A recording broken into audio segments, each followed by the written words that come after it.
Bonjour, aujourd'hui nous sommes le 2 août et le 2 août 1992 décédé à Ramatuelle Michel Berger, pianiste, auteur-compositeur, interprète, directeur artistique et arrangeur musical.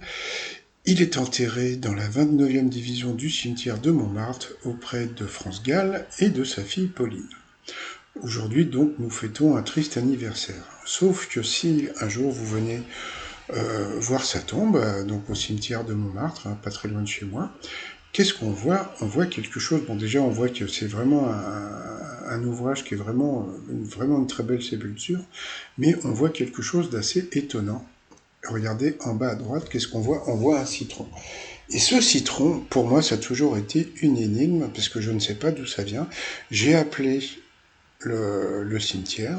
Ils ne savent pas pourquoi. Il y a quelqu'un qui vient déposer un citron, c'est-à-dire que bon, le citron ne pourrit jamais. Il y a quelqu'un qui vient et qui change le citron. Alors, tu peux penser que c'est un rapport avec la chanson Un zeste de citron de Gainsbourg, parce que je ne vois pas une chanson avec le citron dans une chanson de Michel Berger ou de France Gall.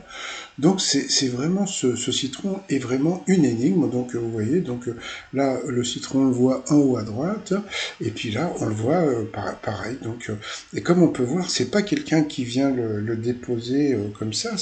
On le donne parce qu'on peut pas mettre les fleurs directement. C'est-à-dire que bon, il y a une protection, il faut ouvrir la porte et tout. Donc il y a quelqu'un qui met le citron.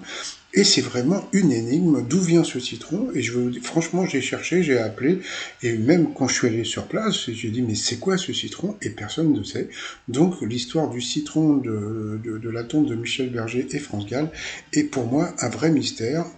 Bah, si quelqu'un connaît la référence, mais moi, là, je suis complètement paumé avec cette histoire de citron. Allez, qu'il repose en paix. Bye bye.